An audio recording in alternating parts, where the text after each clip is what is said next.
ಹೇಳ್ತಾರೆ, ನಾನು ಅಂದೇ ಹೇಳಿದ್ದೆ, ಮಹೇಶ್ ಶೆಟ್ಟಿ ತಿಮ್ರೋಡಿ ಅವರ ವಿರುದ್ಧ ಅಲ್ಲ FIR ಆಗ್ಬೇಕಾಗಿರೋದು. FIR ಆಗ್ಬೇಕಾಗಿರೋದು ಯಾರು ಆ ಆಡಿಯೋವನ್ನು ರೆಕಾರ್ಡ್ ಮಾಡ್ಕೊಂಡ್ರು, ಆ ಕಾನ್ವರ್ಸೇಷನ್ ಅನ್ನ ರೆಕಾರ್ಡ್ ಮಾಡ್ಕೊಳ್ಳೋದರ ಜೊತೆಗೆ ಅದನ್ನ ಹಬ್ಬಿಸಿದ್ದಾರೆ. ಅಂದ್ರೆ ಎಲ್ಲ ಕಡೆ ಪ್ರಸಾರ ಮಾಡಿದ್ದಾರೆ, ವೈರಲ್ ಮಾಡಿದ್ದಾರೆ, TV ಚಾನೆಲ್ ವರೆಗೂ ತಲುಪಿಸಿದ್ದಾರೆ. ಅವರನ್ನ ಮೊದಲಿಗೆ ತನಿಖೆ ಮಾಡಬೇಕು, ಅವರ ಮೇಲೆ ಒಂದು FIR ಆಗ್ಬೇಕಿತ್ತು. ಯಾಕೆ ಈ ಮಾತನ್ನು ಹೇಳಿದೆ ಅಂದ್ರೆ, ನೋಡಿ, ಇಲ್ಲಿ ನಾವು ಸೂಕ್ಷ್ಮವಾಗಿ ಗಮನಿಸಬೇಕಾಗಿರೋದಿಷ್ಟೇ. ಒಂದು ಆರ್ಟಿಕಲ್ 21 ಸಂವಿಧಾನ ಏನ್ ಹೇಳುತ್ತೆ? Right to privacy. ಅಂದ್ರೆ ಯಾವಾಗ ಪ್ರೈವಸಿಯನ್ನ ಕಾದ್ಕೊಳ್ಬೇಕು ನಾವು ಅಂತ ಹೇಳಿದ್ರೆ, ಈಗ ನಾನು ಯಾರಿಗೋ ಒಬ್ಬ ವ್ಯಕ್ತಿಗೆ ಕಾಲ್ ಮಾಡಿದೆ, ಆಗ ಆ ವ್ಯಕ್ತಿ ಏನಾದ್ರೂ ನನಗೆ ಅಬ್ಯೂಸ್ ಮಾಡಿದ್ರೆ, ಅಂದ್ರೆ ಏನೋ ಒಂದು ಥ್ರೆಟ್ ಮಾಡಿದ್ರೆ, ಅಥವಾ ಯಾವುದೋ ಒಂದು ಅನ್ಡ್ಯೂ ಇನ್ಫ್ಲೂಯೆನ್ಸ್ ಮಾಡಿದ್ರೆ, ಏನಿದು ಹಿಂಗ್ ಹೇಳ್ತಾ ಇದ್ದಾರೆ, ಅನ್ಡ್ಯೂ ಇನ್ಫ್ಲೂಯೆನ್ಸು ಥ್ರೆಟ್ ಅಂತ ಹೇಳ್ತಾ ಇದ್ದೀರಾ, ಬೆದರಿಕೆ ಹಾಕಿದ್ರೆ, ಜೀವ ಬೆದರಿಕೆನೋ, ಅಥವಾ ಈ ರೀತಿಯಾಗಿ ಮಾಡದಿದ್ರೆ ಹೀಗೆ ಮಾಡ್ತೇನೆ ಅಂತ ಒಂದು ಬ್ಲ್ಯಾಕ್ ಮೇಲೋ, ಅಥವಾ ಒಂದು ಅವ್ಯಾಚ ಶಬ್ದಗಳಿಂದ ನಿಂದಿಸುವಂಥದ್ದು, ಈ ರೀತಿಯಾಗಿ ಮಾಡಿದಾಗ ನನಗೆ ಡೈರೆಕ್ಟ್ ಆಗಿ ಮಾಡಿದ್ರೆ ನಾನು ರೆಕಾರ್ಡ್ ಮಾಡಿ ಅದನ್ನು ಸಾಕ್ಷಿಯಾಗಿ ನಾನು ಎವಿಡೆನ್ಸ್ ಆಗಿ ಇನ್ನೊಂದು ಕಡೆ ಪ್ರೊಡ್ಯೂಸ್ ಮಾಡ್ಬೋದು, ನನಗೆ ಎಲ್ಲ ಹಕ್ಕು ಇರುತ್ತೆ.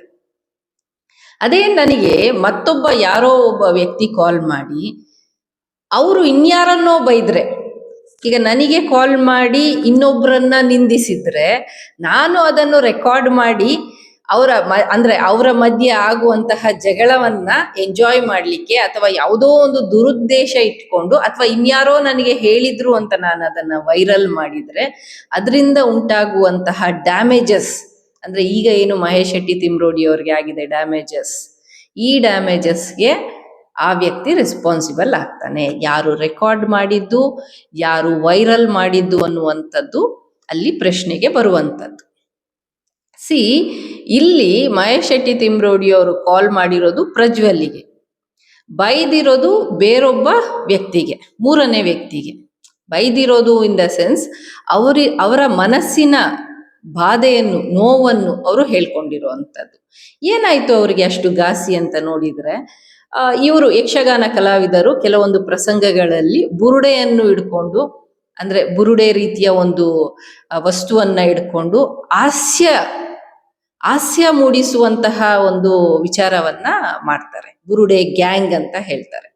ಈಗಾಗ್ಲೇ ಮಹೇಶ್ ಶೆಟ್ಟಿ ತಿಮ್ರೋಡಿ ಅವರನ್ನ ಈ ಮಾಧ್ಯಮಗಳಲ್ಲಿ ಕೆಲವು ಏನು ಪೇಯ್ಡ್ ವ್ಯಕ್ತಿಗಳು ಈ ರೀತಿಯಾಗಿ ಬುರುಡೆ ಗ್ಯಾಂಗ್ ನ ಸದಸ್ಯ, ಬುರುಡೆ ಗ್ಯಾಂಗ್ ನ ಲೀಡರ್ ಅಂತ ಹೇಳ್ತಾ ಇದ್ದಿದ್ರಿಂದ ಅವರಿಗೆ ಮನಸ್ಸಿಗೆ ನೋವಾಗಿದೆ. ಕಾರಣ ಇಷ್ಟೇ, ಅವರ ಉದ್ದೇಶ ಸದುದ್ದೇಶ. ಅವರ ಪ್ರಕಾರ ನಾನು 14 ವರ್ಷಗಳಿಂದ ಒಂದು ಹೆಣ್ಮಗಳಿಗೆ, ಸೌಜನ್ಯ ಅನ್ನೋ ಹೆಣ್ಮಗಳಿಗೆ ನ್ಯಾಯ ಸಿಗ್ಬೇಕು, ಆಕೆಯನ್ನ ಅತ್ಯಾಚಾರ ಮಾಡಿ ಕೊಂದು ಹಾಕಿದ ಪಾಪಿಗಳು ಯಾರು ಅಂತ ಗೊತ್ತಾಗ್ಬೇಕು, ಕೊಂದವರು ಯಾರು ಅಂತ ಗೊತ್ತಾಗ್ಬೇಕು ಅಂತ ನಾನಿಷ್ಟು ಹೋರಾಟ ಮಾಡ್ತಾ ಇದ್ರೆ, ಅದರ ನಡುವೆಯಲ್ಲಿ ಈ ಕಿಡಿಗೇಡಿಗಳ ರೀತಿ ಅದನ್ನ ಹಾಸ್ಯ ಮಾಡುವ ರೀತಿಯಲ್ಲಿ ನಡ್ಕೊಂಡಿದ್ದು ನನಗೆ ಬಹಳ ನೋವಾಯಿತು ಅಂತ ಹೇಳಿ ಪ್ರಜ್ವಲ್ ಅನ್ನೋರ ಹತ್ರ ಮಾತಾಡುವಾಗ ಆಕ್ರೋಶದಲ್ಲಿ ಅಥವಾ ಏನೋ ಒಂದು ಎಮೋಷನ್ ಇಂದ ಒಂದಷ್ಟು ಪದಪ್ರಯೋಗಗಳು ಆಗಿರತ್ತೆ. ಅದನ್ನ ಇವರು ಬೇರೆನೇ ರೀತಿಯಲ್ಲಿ ತಗೊಂಡು ಹೋಗುವ ಪ್ರಯತ್ನದಲ್ಲಿ ಈ ಪ್ರಜ್ವಲ್ ಅನ್ನೋರು ಏನ್ ಮಾಡ್ತಾರೆ, ಅವ್ರಿಗೆ ಪ್ಲಾನ್ ಮಾಡಿದ್ರು ಅಥವಾ ಇನ್ಯಾರಾದ್ರೂ ಹೇಳ್ಕೊಟ್ರೋ ನಮಗ್ ಗೊತ್ತಿಲ್ಲ, ಅವ್ರಿಗೆ ಅನ್ಡ್ಯೂ ಇನ್ಫ್ಲೂಯೆನ್ಸ್ ಆಯ್ತೋ ಗೊತ್ತಿಲ್ಲ, ಆ ರೆಕಾರ್ಡ್ ಅನ್ನ, ಅಂದ್ರೆ ಪ್ರಜ್ವಲ್ ಅವ್ರಿಗೆ ಒಂದೇ ಒಂದು ಶಬ್ದವನ್ನು ಕೂಡ ಮಹೇಶ್ ಶೆಟ್ಟಿ ತಿಮ್ರೋಡಿ ಅವರು ಬೈದಿಲ್ಲ, ನಿಂದಿಸಿಲ್ಲ, ಅಥವಾ ಏನು ಹೇಳಿಲ್ಲ. ಅವ್ರ ಹತ್ರ ಒಂದು ಫ್ರೆಂಡ್ಲಿ ಆಗಿ ಹೇಳ್ಕೊಳ್ಳೋ ಅಂಥದ್ದು, ಈ ರೀತಿಯಾಗಿ ನನಗೆ ಮನಸ್ಸಿಗೆ ಬೇಜಾರಾಯಿತು, ಯಾರವನು ಹಾಗೆಲ್ಲ ಈ ರೀತಿಯಾಗಿ ಒಂದು ಪ್ರಸಂಗವನ್ನು ಬರೆದು ಒಂದು ಹೆಣ್ಮಗಳಿಗೆ ಅನ್ಯಾಯ ಆಗಿದೆ ಅಂತ ಹೇಳಿ ಹೋರಾಟ ಮಾಡೋದನ್ನ ವ್ಯಂಗ್ಯ ಮಾಡ್ತಾ ಇರೋದು. ಯಕ್ಷಗಾನ ಅಂತ ಹೇಳಿದ್ರೆ ಏನು? ಯಕ್ಷಗಾನ ಅಂತ ಹೇಳಿದ್ರೆ ನಮ್ಮ ನಾಡಿನ ಒಂದು ಕಲೆ, ಅದನ್ನ ಯಾವ ರೀತಿ ತಗೊಂಡು ಹೋಗ್ಬೇಕು, ಅದನ್ನ ಈ ರೀತಿಯಾಗಿ ಕೀಳು ಮಟ್ಟದಲ್ಲಿ ಹಾಸ್ಯ ಮಾಡಿಕೊಂಡು, ಅದು ಒಂದು ಹೆಣ್ಣುಮಗಳಿಗೆ ಅನ್ಯಾಯ ಆಗಿ ಹೋರಾಟ ಮಾಡ್ತಾ ಇರುವವರ ವಿರುದ್ಧವಾಗಿ ಒಂದು ಹಾಸ್ಯ ಮಾಡುವಂಥದ್ದು ಎಷ್ಟರ ಮಟ್ಟಿಗೆ ಸರಿ ಅಂತ ಮಾತಾಡ್ತಾ ಆಕ್ರೋಶಭರಿತರಾಗಿ ಅವರು ಒಂದಷ್ಟು ಶಬ್ದಗಳನ್ನ ಪ್ರಯೋಗ ಮಾಡಿದ್ದನ್ನ ರೆಕಾರ್ಡ್ ಮಾಡಿದ ಈ ವ್ಯಕ್ತಿ ಇನ್ಯಾರಿಗಾದ್ರೂ ಕಳಿಸಿದ ನಂತರ ನೋಡಿ ಹೀಗೆಲ್ಲ ಬೈದಿದ್ದಾರೆ ಅಂತ ಇನ್ಯಾರಿಗಾದ್ರೂ ಕಳಿಸಿದಾಗ ಅದು ವೈರಲ್ ಬೇರೆಯವರು ಮಾಡಿದ್ರ, ಅಥವಾ ಇದೇ Prajwal first of all record ಮಾಡಿದ್ದೇ ತಪ್ಪು. ರೆಕಾರ್ಡ್ ಮಾಡಿದ್ರು ತನ್ನಲ್ಲೇ ಇಟ್ಕೋಬೇಕು. ಆಟೋಮೆಟಿಕ್ ರೆಕಾರ್ಡು ಕೆಲವೊಂದು ಮೊಬೈಲ್ಗಳಲ್ಲಿರುತ್ತೆ. ಆದ್ರೆ ಯಾವುದು ಸೂಕ್ಷ್ಮ ವಿಚಾರ, ಯಾವುದು ಸೂಕ್ಷ್ಮ ವಿಚಾರವಲ್ಲ ಅನ್ನುವಂಥದ್ದನ್ನ ಅರ್ಥ ಮಾಡ್ಕೊಳ್ದೆ ಈ ಒಂದು ಕಾನ್ವರ್ಸೇಷನ್, ಈ ಒಂದು ಸಂಭಾಷಣೆಯನ್ನ ವಾಟ್ಸಪ್ಗಳಲ್ಲಿ, ಫೇಸ್ಬುಕ್ಗಳಲ್ಲಿ ಕಂಡಲ್ಲೆಲ್ಲ ಎಲ್ಲ ಕಡೆ ಹರಿಬಿಟ್ಟು ಈ ಎರಡು ವ್ಯಕ್ತಿಗಳ ನಡುವೆ, ಇನ್ನೊಂದಷ್ಟು ಸಮುದಾಯಗಳ ನಡುವೆ ಇನ್ನೇನೋ ಜಗಳ ಹುಟ್ಟಾಕುವಂತಹ ಒಂದು, ಅಂದ್ರೆ ಏನು, ಸಮಾಜದ ಸ್ವಾಸ್ಥ್ಯವನ್ನ ಹಾಳು ಮಾಡುವಂತಹ ಒಂದು ಕೃತ್ಯವನ್ನ ಎಸಗಿದ್ದಾರೆ. ಇದು ನಮ್ಮ ಸಂವಿಧಾನದ ಆರ್ಟಿಕಲ್ 21ಗೆ ವಿರುದ್ಧವಾಗಿದೆ. ಇದು ನಮ್ಮ ಸಂವಿಧಾನ ಹೇಳುತ್ತೆ ರೈಟ್ ಟು ಪ್ರೈವಸಿ. ನಿಮ್ಮ ಬಗ್ಗೆ ಡೈರೆಕ್ಟ್ ಆಗಿ ನೇರವಾಗಿ ನಿಮ್ಮ ಬಗ್ಗೆ ಮಾತಾಡಿದಾಗ ನೀವು ಅದನ್ನ ಎವಿಡೆನ್ಸ್ ಆಗಿ ಪ್ರಸಾರ ಮಾಡಬಹುದು, ಜೊತೆಗೆ ತಗೊಂಡೋಗಿ ಪೊಲೀಸ್ ಸ್ಟೇಷನ್ ಅಲ್ಲಿ ಕಂಪ್ಲೇಂಟ್ ಕೊಡಬಹುದು, ಈ ಎಲ್ಲ ವಿಚಾರಗಳನ್ನ ಮಾಡ್ಬೋದಿತ್ತು. ಆದ್ರೆ ವೈರಲ್ ಮಾಡಿ ಇವರು ಮಹೇಶ್ ಶೆಟ್ಟಿ ತಿಮ್ರೋಡಿ ಅವರನ್ನು ತೊಂದರೆಯಲ್ಲಿ ಹಾಕಿದರ ಜೊತೆಗೆ ಒಂದಷ್ಟು ಸಮಾಜದಲ್ಲಿ ಸ್ವಾಸ್ಥ್ಯವನ್ನು ಹಾಳು ಮಾಡಿದ್ದಾರೆ. ಒಂದಷ್ಟು ಮಿಸ್ಅಂಡರ್ಸ್ಟ್ಯಾಂಡಿಂಗ್ಗಳಿಗೆ, ಒಂದಷ್ಟು ಆಕ್ರೋಶಕ್ಕೆ ಈ ಆಡಿಯೋ ಗುರಿಯಾಗಿದೆ ಅನ್ನೋದು ಯಾವುದೇ ಏನೋ ಒಂದು ಸಂಶಯ ಬರುವ ಅಗತ್ಯನೇ ಇಲ್ಲ. ಇದಕ್ಕೆ ಸಾಕ್ಷಿ ಏನು ಅಂದ್ರೆ ಅದು ವೈರಲ್ ಆಗಿದ್ದಕ್ಕೇನೆ ಎರಡೆರಡು ಕಂಪ್ಲೇಂಟ್ ಆಗಿರುವಂಥದ್ದು. ಆ ನಂತರ ಇನ್ನೊಂದು ಕಂಪ್ಲೇಂಟ್ ಅನ್ನ ಅವರ ಮೇಲೆ ಮಾಡುವಂಥದ್ದು. ಅವರ ಕಡೆಯವರು ಅಂದ್ರೆ ಮಹೇಶ್ ಶೆಟ್ಟಿ ತಿಮ್ರೋಡಿ ಅವರ ಕಡೆಯವರು ಇವ್ರಿಗೆ ಯಾರಿಗೋ ಫೋನ್ ಮಾಡಿ ಇದೇ ವಿಚಾರವನ್ನ ಕನ್ವೆ ಮಾಡಿದ್ದಾರೆ. ಅಲ್ಲ ಮರಯ್ಯ, ನೀವು ಒಂದು ಏನೋ ಈ ರೀತಿಯಾಗಿ ಮಾಡಿದ್ದು ತಪ್ಪಲ್ವಾ ಅಂತ. ಅದು ಕೂಡ ಇನ್ನೊಂದೇನೋ ಕಂಪ್ಲೇಂಟ್ ಆಗಿದೆಯಂತೆ, ಅಂದ್ರೆ ವಿಟ್ನೆಸ್ಗೆ ಏನೋ ಒಂದು ಥ್ರೆಟನ್ ಆಯ್ತು ಅನ್ನೋ ರೀತಿಯಲ್ಲಿ.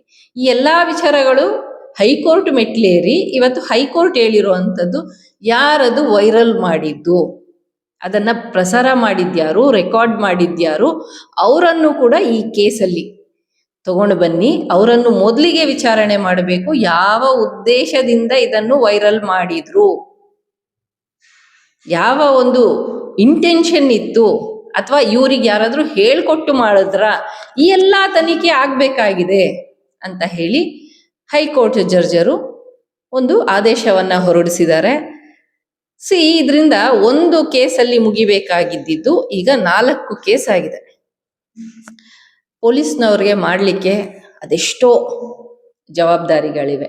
ಅಲ್ಲೆಲ್ಲೋ ಈಗ ಶಂಕಿತ ಉಗ್ರ ಸಿಕ್ಕಿದ್ದಾನೆ, ಸುಹೇಲ್ ಅಂತೆ ಅವನ ಹೆಸರು. ಅವನು ರಾಮ ಮಂದಿರಕ್ಕೆ ಬಾಂಬ್ ಇಡಬೇಕು ಅಂತ ಹೇಳಿ ಹುನ್ನಾರ ಮಾಡಿದ್ದ ಅನ್ನುವಂತಹ ವಿಚಾರ ಪೊಲೀಸರ ಮುಂದೆ ಬಾಯ್ಬಿಟ್ಟಿದ್ದಾನೆ.